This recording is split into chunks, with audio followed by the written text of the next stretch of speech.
Wilayah bintang laut luas, yang dipuji sebagai pengakuan terbaik oleh semua orang percaya. Selain langit malam yang indah, yang cocok untuk percakapan pribadi dan percintaan, ada satu hal lagi yang perlu diperhatikan. Itu adalah badai petir sesekali. Ini adalah rahasia yang hanya dapat ditemukan oleh mereka yang telah memasuki wilayah bintang laut luas beberapa kali. Badai petir selalu datang pada waktu yang tidak disengaja. Dua orang yang basah kuyup secara alami perlu mengganti pakaian mereka, dan episode kecil ini secara alami akan membawa warna berbeda pada ingatan ini. Tapi Athena tahu bahwa dengan cara Qin Yichen, hujan kecil ini secara alami tidak akan meninggalkan bekas. Memikirkannya saja akan membuat pakaian menjadi kering. Oleh karena itu, dia memilih metode yang paling umum di mata orang biasa, dan metode yang paling tidak biasa bagi mereka yang berlatih. Itu adalah payung. Sebuah metode yang terlihat sangat biasa dan sangat tidak berguna bagi para praktisi. Jadikan sesuatu yang tidak berarti menjadi berharga lagi. Itu hanya berlangsung kurang dari setengah jam, dan badai hujan menghilang seolah-olah tiba-tiba datang. Mereka yang basah kuyup menyesali cuaca yang berubah-ubah, dan banyak orang melirik Qin Yichen dengan iri.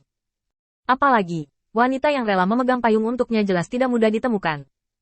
Saat hujan badai pergi, Athena, Dewi Kebijaksanaan, mengambil payung dan menatap Qin Yichen dengan sangat ringan. Kemana kamu ingin pergi sekarang? Aku akan membawamu ke sana. Mengatakan itu, Athena meraih lengan Qin Yichen dan merendahkan suaranya di telinga Qin Yichen seperti orang biasa. Saya telah ke bidang bintang ini beberapa kali, dan saya datang sendiri. Jarang ada seseorang yang menemani saya. Saya akan menunjukkan jalannya. Qin Yichen menggelengkan kepalanya tanpa daya, tidak mengatakan kemana harus pergi, dan tidak menolak keintiman Athena. Menolak? Apakah dia punya hak untuk menolak? Athena, Dewi Kebijaksanaan, salah satu dari 12 dewa utama, pernah menjadi Valkyrie. Mengambilnya sendiri, Qin Yichen tidak punya alasan untuk menolak, belum lagi begitu banyak hal yang ditambahkan bersama sekarang. Qin Yichen bahkan tidak ingin melawan. Lihat suasana hatimu, aku tidak tahu harus pergi kemana. Ketika Dewi Kebijaksanaan Athena mendengar ini, dia dengan cepat menarik Qin Yichen ke kejauhan. Itu hanya langkahnya yang tergesa-gesa dan tawa di sudut mulutnya, yang memberi firasat buruk bagi Qin Yichen. Tiba-tiba, Qin Yichen memikirkan seseorang. Hebe, Dewi masa muda. Orang yang seharusnya ada di sini sejak awal tidak bisa ditemukan. Kecuali dia bisa, seperti Athena, Dewi Kebijaksanaan, menemukan cara yang tidak bisa dia deteksi. Jika tidak, dia tidak bisa menghilang begitu saja. Menghubungi reaksi Athena lagi, Qin Yichen tiba-tiba merasakan firasat buruk di hatinya. Ditarik oleh Athena untuk berlari di sepanjang jalan, Qin Yichen bertanya dengan cepat. Apa yang kamu lakukan pada Her? Athena melihat kembali ke langit, masih berlari. Bukan apa-apa. Tinggalkan saja pria yang tidak sedap dipandang itu di dekat kehampaan. Hati Qin Yichen tenggelam. Ruang kosong. Bahkan jika dewa utama jatuh ke dalamnya, dia harus kehilangan separuh hidupnya. Melihat reaksi Athena lagi, firasat buruk Qin Yichen menjadi lebih berat. Hanya itu saja. Athena tiba-tiba tidak bisa menahan tawa, dan tertawa terbahak-bahak. Siapa yang membuat gadis bau ini begitu terseret? Ini semua untuk wajahnya karena tidak membuangnya ke dalam kehampaan. Qin Yichen membantu dahinya tanpa daya. Athena, kemampuan menimbulkan masalah benar-benar tidak kalah dengannya. Keduanya baru saja menghindari tidak jauh, ketika tiba-tiba, raungan rendah bergema di seluruh wilayah bintang laut luas. Hebo muncul di depan semua orang dengan wajah malu, pakaiannya penuh retakan, dan yang paling mencolok adalah dua memar panjang di wajahnya. Ini harus dipukuli, dan tidak ringan. Melihat postur ini, saya khawatir saya tidak memukulnya dengan keras. Qin Yichen hanya mengintip, dan dengan cepat membuang muka. Menatap Athena yang mengambil barang-barang di keranjang gadis kecil seolah-olah tidak ada yang terjadi, dan memberinya acungan jempol rahasia. Jika Anda ingin menjadi kejam, Anda masih pandai melakukannya. Mengalahkan orang sampai tidak manusiawi, bagaimana bisa mereka masih memilih bunga di sini? Tiba-tiba, bunga putih muncul di depan Qin Yichen. Athena memiliki senyum manis di wajahnya. Saya ingin ini. Di bidang bintang dewa utama, di sudut yang hampir dilupakan oleh semua orang. Di dunia yang gelap itu.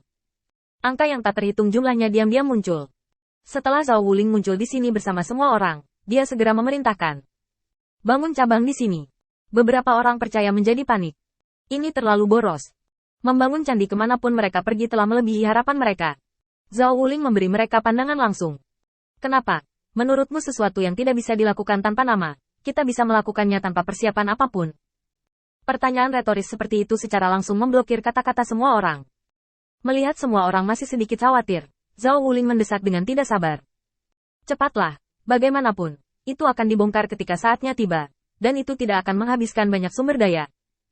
Ingat bahwa, di bawah penguasa cahaya, sebagai orang yang percaya pada penguasa cahaya, bahkan jika itu hanya seorang penjaga di gerbang, hidup Anda sangat berharga, belum lagi Anda. Sekelompok orang percaya membeku sesaat, dan ketika mereka melihat Zhao Wuling lagi, itu jelas tertulis dengan tidak percaya. Apakah mereka penting? Kekuatan orang-orang percaya ini tidak buruk di antara manusia, tetapi di kuil para dewa liar, mereka hanya bagian bawah. Mereka bahkan siap untuk menjadi martir bagi penguasa cahaya. Tetapi hari ini, Zhao Wuling memberitahu mereka bahwa mereka sangat penting dan berharga untuk dihargai. Di hadapan kontras yang sangat besar antara harapan dan kenyataan, sebuah pola bunga muncul di dahi beberapa orang percaya. Itu adalah simbol kelengkapan mereka sebagai hamba dari penguasa cahaya. Setidaknya menurut mereka, Zhao Wuling melambaikan tangannya dengan tidak sabar. Kalian bersiap di sini dulu, dan aku akan memeriksa situasinya. Zhao Wuling meninggalkan kerumunan secara langsung dan terbang sendirian di bidang bintang yang tandus ini. Meskipun daerah sekitarnya sudah sepi, Anda masih bisa merasakan sisa kekuatan iman yang bertabrakan. Neraka macam apa tempat ini? Tergantung pada tingkat kehancurannya. Setidaknya tidak ada yang menginjakkan kaki di sini selama ratusan tahun, tetapi kekuatan iman masih terjerat. Tingkat monster apa yang bertarung di sini?